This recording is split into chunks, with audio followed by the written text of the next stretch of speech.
नमस्कार मंडळी, स्वागत आहे तुम्हा सर्वांचं। आज आपण बनवत आहोत आप्पे, माझ्या मुलीचा आवडता पदार्थ। यासोबत तिला इडली पण आवडते, त्यामुळे रविवारी किंवा शनिवारी आमच्याकडे इडली आप्पे हे फिक्स असतात। तर आप्पे बनवण्यासाठी मी घेतला 1 वाटी रवा, त्यासोबत थोडंसं दही आणि पाणी।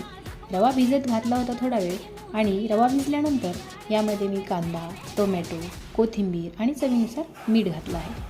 हिरवी मिरची मी घातलेली नाही आहे, कारण ती अजून तिखट खात नाही, पण हिरवी मिरची जर आपण घातली तर हे अजूनच चविष्ट बनतात। आणि यासोबत मी बनवणार आहे ओल्या खोबऱ्याची चटणी। ती सुद्धा सपकच बनवेल, कारण ती अजून तिखट खात नाही। तर असे आपले रेडी होत आहेत।